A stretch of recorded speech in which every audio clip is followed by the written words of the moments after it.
স্বামীর সাথে ঝগড়া করে বললাম, আমি থাকবো না এই বাড়িতে, অনেক সহ্য করেছি, আর না। কোথায় যাবে? সেটাই তো, আমার যাওয়ার কোনো জায়গা নাই, বাবা নাই, মা নাই, ভাই নাই, বোন নাই, কোথাও যাওয়ার থাকতে নাই। যেহেতু কেউ নাই, কি আর করার, এখানেই থাকো। দু চোখ যেদিকে যায় সেদিকে যাব, থাকবো না এখানে। চেঁচিয়ে কথাগুলো বলে রান্নাঘরে ঢুকলাম। রান্না করতেছি, কারেন্ট নাই, সন্ধ্যা হয়ে গেছে। জ্যোৎস্নার আলোয় বারান্দা আলোকিত হয়ে আছে। সেখানে পাটি পেরে দুই ছেলে মেয়েকে নিয়ে স্বামী হাত পাখা দিয়ে বাতাস করছে আর গল্প করছে। রান্নাঘর থেকে শুনছি ওদের গল্পগুজব। 4 বছরের মেয়েটা হঠাৎ বলল, আচ্ছা বাবা, দাদু দিদা যদি বেঁচে থাকতো তাহলে কি ঝগড়া করে মা দাদু দিদার কাছে চলে যেত? স্বামী জবাব দিল, না মা, তোমার মা ওসব এমনিই বলে। একবার কি হয়েছে জানো? শুনবে সেই ঘটনা? ছেলে মেয়ে দুজনেই খুব আগ্রহ নিয়ে বলল, হ্যাঁ বাবা, শুনবো, বলো বলো। একবার তোমার মায়ের সাথে খুব কড়া ধরনের ঝগড়া বেঁধেছিল। তখন তোমাদের দাদু দিদা বেঁচে ছিল। বিয়ের 2-3 বছর পরের ঘটনা। ছেলেটা বলল, তারপর?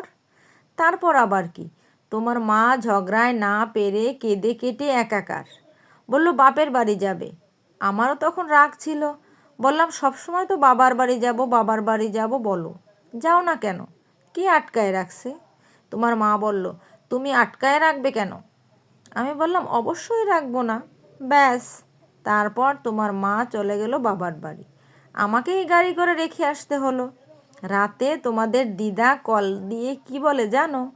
ছেলে মেয়ে দুজনেই একসাথে বলল, কি? তোমাদের মা নাকি আমায় দেখতে না পাওয়ার বিরহে কান্না করতে করতে পাগলি হয়ে যাচ্ছে। আমায় তক্ষুনি যেতে হলো। ছেলে মেয়ে দুজনেই খিলখিল করে হাসছে।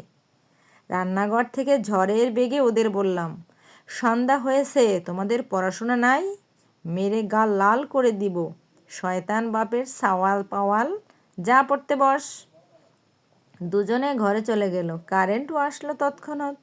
স্বামী আমার দিকে তাকিয়ে মোচের তলে তলে হাসছে। দাঁত কিটিকিটি করে বললাম, রান্নাটা করে আসি। খবর আছে তোমার? লাজ লজ্জা শরম তো কিছু নাই। বাচ্চাদের সামনে কী সব বলতেছো? আমার প্রেমে তুমি কাঁদো তাতে দোষ না, আমি গল্প করলেই দোষ। তখন আবেগ বেশি ছিল, ছোট মানুষ ছিলাম। রান্নাটা হোক, বাচ্চারা ঘুমাক, তোমার খবর আছে। এই গল্পটা ছিল একটা আপুর পাঠানো গল্প। আসলে এটাই হচ্ছে বাস্তবতা। যতই স্বামীর সাথে খিটমিট করা হোক, রাগারাগি করা হোক, তাকে না দেখে কিন্তু একদম থাকা যায় না। একদিন তাকে না দেখলেই আবার তাকে দেখার আগ্রহ জাগে। সংসারটা এরকমই একটা মায়ার বাঁধনে আবদ্ধ।